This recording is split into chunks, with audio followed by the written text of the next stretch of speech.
Hello and welcome to the show. I'm here on iRacing with an investigation. Now, since I've started playing this game, I have been very much enjoying the oval racing. I appreciate it's not for everybody, no, and I can understand why it might not be your thing, but it is very good fun. I have to say, the racing is all been quite fantastic.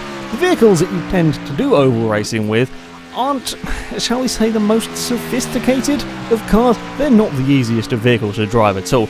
Admittedly, at Daytona that we're driving around here, yes, it is pretty much flat out and turn left. You can take different lines through the corners, but at least it's easy to get clean laps around here. You can get slightly different speed through corners and so on, but when you're hot lapping on your own, it's not too bad to get clean lap. But you take this car to the other more technical ovals, even if you take it to the Charlotte Motor Speedway, it becomes a lot more difficult to drive because the brakes on these things, then they don't really do a huge amount. The brakes aren't particularly good. The car itself doesn't have a huge amount of grip. It is quite an oversteering vehicle, to say the least. When things go wrong, it will slide around. They're not easy cars to drive. Even with an oval, or some of the ovals, they're not easy vehicles to drive. But they do race on some circuits, and it kind of got me thinking, where would the oval racing cars sort of compare to proper circuit cars if we take them around a track? I genuinely had no idea. I assumed they would struggle, but how much by I didn't know. So I set up a little experiment. We went to the Summit Point Raceway. Now, I picked this track for a couple of reasons. First of all, it is a relatively small track. This one. It's a relatively small track. It's a relatively simple one for me to learn, so I don't have to spend hundreds of hours just trying to get the hang of the bloody track. Also, because it is a smaller track, it's quite a technical track as well. Certainly the latter half of the lap here. It's quite a technical track, and I thought that would make the oval cars struggle a little bit. Though it would be interesting to see how they would cope with these sort of lowish speed corners. There's no real... Well, to be fair, the first corner is quite a tight hairpin. Later on in the lap, there's no real, like, incredibly stupidly tight corners and so on, but I thought it was a good track to make the oval cars, I wouldn't say struggle, but it would give things like this F2000 that we have driving around here a little bit of chance to perhaps embarrass the big 800 horsepower Nascars. As I said, I didn't really know what to expect from the vehicle's lap time wise, so yeah, I selected a track that looked interesting. Now, I have this F2000 car because I was curious. I thought it'd be a good starting place to have a go with the open wheel cars, the single seater vehicles. I'm not a huge fan of it, though. I'm going to be honest. Now, to keep everything fair, the cars for this challenge are running running the baseline setup. The only exception being the actual Nascar, the Ford Fusion that I'm driving, is running the Watkins Glen setup because it doesn't have I don't think it has a baseline circuit one. So yeah, I had to load up that setup so the game would let me drive it on a track. The other oval car I have had a baseline track setup. So yeah, I'm trying to keep it as fair as possible between all of the vehicles. And this F2000 had a couple of things I didn't really like about it. The first being oversteer. It was a very oversteer, well, I say a very oversteery car. It was one of these vehicles that really annoys me because it has great turning. I mean, it's a single-seat race car. It's low weight, or very low weight, very low power. I don't know why there was a random puff of smoke. Don't worry about that. Yeah, it's low weight, low power. You would think it would be great fun to drive. The problem is it doesn't have quite have the rear end grip. It's very close to having the rear end grip, but it's just not quite. I'm sure with some tuning you could get the car to be much better, but you can get everything here to be much better. Yeah, it's just the back end. It likes to step out a little bit. It's quite scary, to be honest. Yeah, I'm not a massive fan of this. Certainly through the faster corners. The faster corners are the big problem here, where I want the back of the car to stay on the road, and it doesn't, and that's not particularly fun from this vehicle. Here was one of the big issues, just running just a little bit wide. The other downside to this car, of course, doesn't have a huge amount of power. It's 150 horsepower, I believe, from the engine here, which means straight line speed is kind of poor. And there is one fairly sizable straight on this track. Admittedly, the rest of the track does become quite technical, become quite fast and relatively fast and flowing. But yeah, we do have one long straight to deal with, and that was causing problems for the F2000. And next vehicle, well, I had kind of intended to have sort of 3 different, I wouldn't say quite tiers, but I expected the F2000 to be the slowest of the proper circuit cars. I expected the Cadillac CTS-v that we have here to be the middle, and the McLaren GT3 car to be at the top. I'm just using what I have available to me on the game at the moment because it gets bloody expensive very, very quickly. And I thought the CTS-v was kind of a bit of a touring car style thing. I was very, very wrong with this vehicle. I hadn't seen this car race. I'm not sure what race series it runs in. It's effectively another GT3 car. It's really bloody fast. Not what I expected when I got in this vehicle. 460 horsepower from this car. It sounds fantastic as well. Lovely engine note in it. It also has a ridiculous wing, which is always good. Replay camera doesn't quite show it off at its best. It's got a huge wing on the back of the vehicle. It's quite a strangely shaped wing as well. Yep, we have an almighty wing for iRacing as well, and this thing is fantastic to drive. Really liked the Cadillac because it has lots and lots of grip. It's almost a very forgiving car. Yeah, on the first few laps I had a few offs with the Cadillac, but I never had any big offs with this vehicle. It was more sort of tried to put the power down a little bit too soon and ran wide on the exit of a corner, or maybe outbraked myself a little bit and ended up slightly on the grass. That was probably one of the scariest moments I had with the car on that one. I just got on the brakes, got on the brakes slightly wrong point and tried to sort of chuck the car in with a little bit too much speed, and it didn't work. It ended up sideways. It was a lovely, forgiving car. It was a really forgiving vehicle, this one. I had a lot of confidence to sort of push this car harder and harder around the track. It was outstandingly good. Not what I expected. Not what I expected at all from the CTS-v. I mean, if I was to sit here and try and think of something that was wrong with it, not much. I can't. There was nothing that I would really criticise about this car, outside from my driving with it. That's probably the only thing that let it down. The final corner here is it's quite forgiving. Normally, iRacing likes to shout at you if you put half a tyre across the line on the dirt. It gets very angry very quickly at you. But on the final corner here, it's fine. It doesn't mind. You can have all the wheels off the track and have the wheels almost in the sand, and it's fine with it. Yeah, I'm not a huge fan of the caution system on here. This time round, we were much safer through the fast corner. Now, what I expected to be at the very top of the circuit cars, the GT3 car. This is what I was expecting to be by far the fastest circuit car that I had. It really wasn't. There really wasn't a huge amount of difference between the McLaren and the Cadillac. Now, I'm not sure. I guess that Cadillac must be a GT3 or a similar race series spec, because yeah, that thing kept up with this McLaren, and in all honesty, I would much rather have the Cadillac.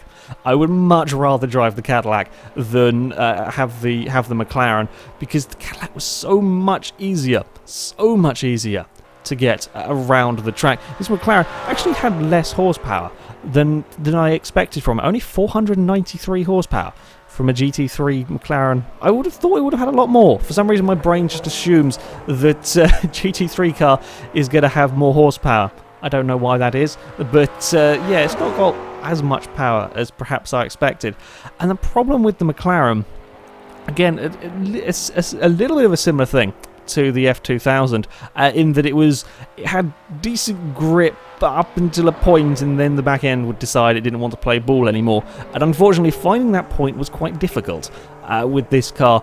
It was, yeah, a little bit strange. I could be incredibly consistent with the Cadillac. It took me so long to get sort of 4 or 5 clean laps out of the McLaren to film this, because I would do one fast lap, or I would do sort of a standing lap from the pit lane, then do a quick lap, and then try and alter something very, very slightly on the next lap, brake a little bit later, or take a slightly different line, and then I'd crash the McLaren into a wall somewhere, and then we would go through all the same process again. Yeah, the McLaren, I don't know, perhaps more sensitive, maybe that's the right way of putting it, than the CTS-v.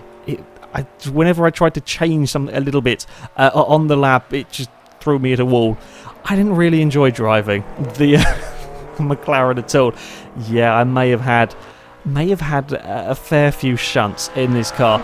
It was definitely the one that took the longest. Out of all the vehicles here, this was the one that took the longest for me to actually be sort of happy with a lap time. It actually felt half decent around the course of that. Gosh, I just had so many problems. Like through that corner there, for example, it's one of these that's sort of just about flat out-ish, and then you're on the brakes for the next one. And I would try sort of different things. It was so easy to have a spin. I had no problems with the Cadillac. I probably had a spin with the Cadillac at some point, but with this, it took me so many attempts. There were many goings rounding circles on that particular corner. This is a simple track as well, a relatively simple track anyway. Not too many corners for me to worry about. Yeah, I struggled. I did struggle with the McLaren at this track. In the end, it did go fastest of the circuit cars, but it was a bit of a faff. Now on to the oval vehicles. Now the first one that I was going to have a go with is a Chevrolet Impala. This is the national car. I'm not quite sure how the tiers work with these oval vehicles. I'm not really sure. Either way, I bought this car because I fancied having a go with a different sort of oval vehicle, and this one looked interesting. And yeah, I was going to give it a try out on this track. And as you can imagine, these are not easy to drive. I struggled with the McLaren, but these are a lot harder to drive for a very different reason. This was a very early attempt when I got things wrong out of the final corner, and then probably decided to attack the advertising boards. That's not what you're supposed to do with your oval car, okay? For future reference, people, don't attack the advertising boards. It's a silly thing to do. Yeah, my first few laps may not quite have gone to plan. I was impressed with the height that I got with that. I also love how the car got sort of caught on the on the boards. Yeah, this National Impala was not an easy car to drive, and that's what I expected from this. I was expecting these cars to be difficult. As I said before, I didn't struggle as much with the two oval cars as I did with the McLaren. The reason being is that these were consistently difficult. The McLaren did have a lap that was okay and then a lap that wasn't okay. These were consistently difficult throughout, and I kind of knew what they were going to be doing when I came to qualify. I knew that these cars would want to be sliding. It wants to slide all the time. Whenever you go near the throttle, the Impala wants to be going sideways.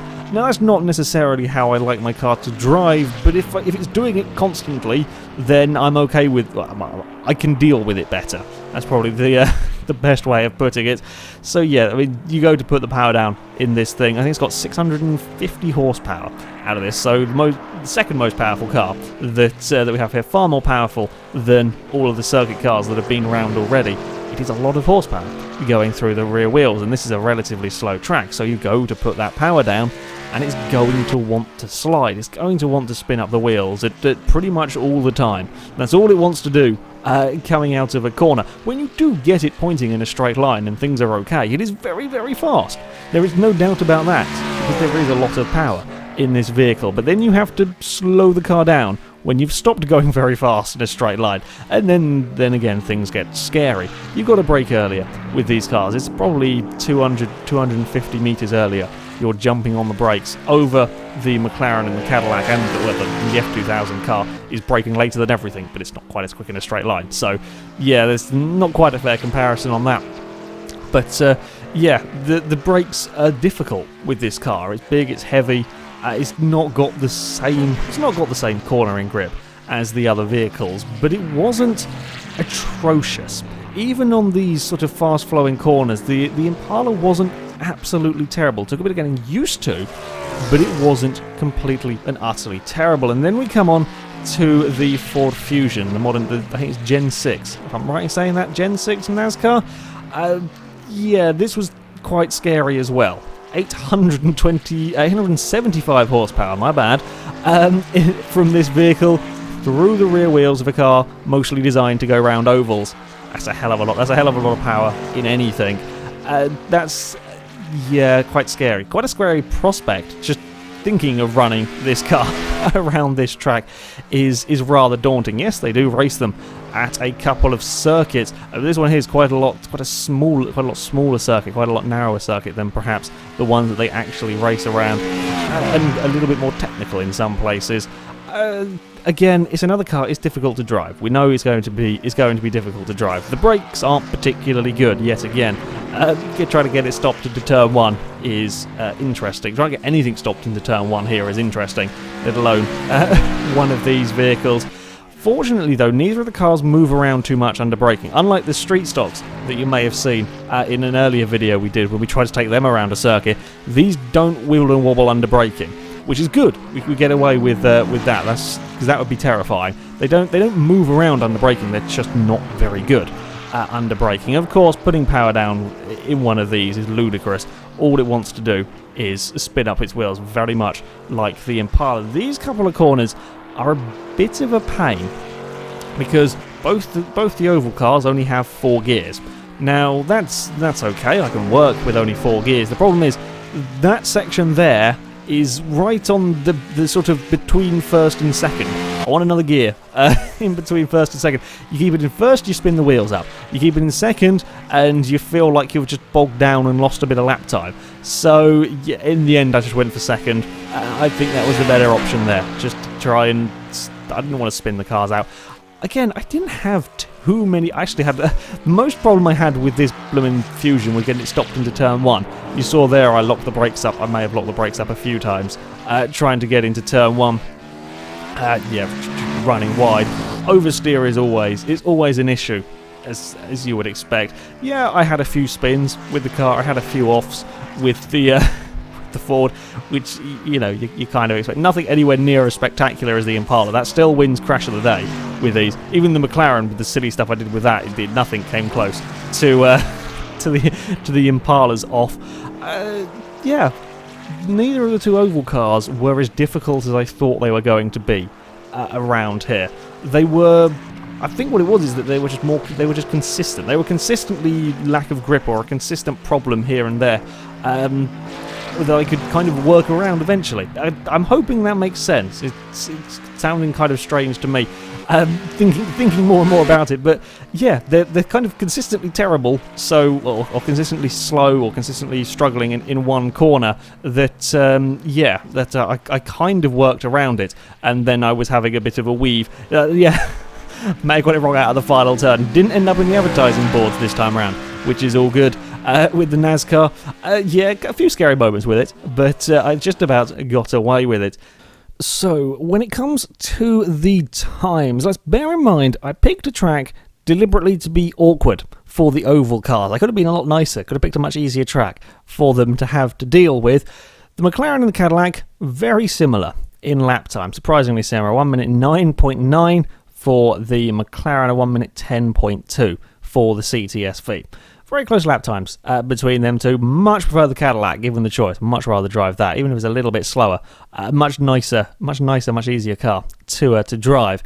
We come to the oval vehicles. A 116.1 for the Ford and a 118.2 for the Chevy. They're different sorts of cars, so yeah, fair enough. There's a difference between them, but that's not that far off.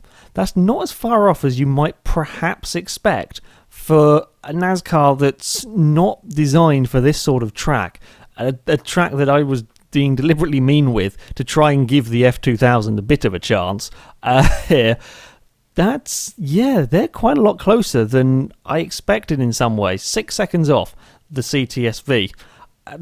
Yeah, I'm quite impressed with how well the oval cars did. Yes, the Ford has got an awful lot of power, but it's hardly sophisticated with it. That's not that bad a result. Well, we have a conclusion. They're not quite as far off as you might expect. The F2000 would probably have been as quick through the corners as the two oval cars and just would have lost all of the time the minute they came near a straight. But yeah, this track wasn't too technical to flummox the oval vehicles. Well, there we go. There is a conclusion of sorts. They aren't that slow when it comes to going around a track, and yeah, I had quite good fun at driving these. Anyway, that's it from me, so thank you very much for watching, and until next time, goodbye.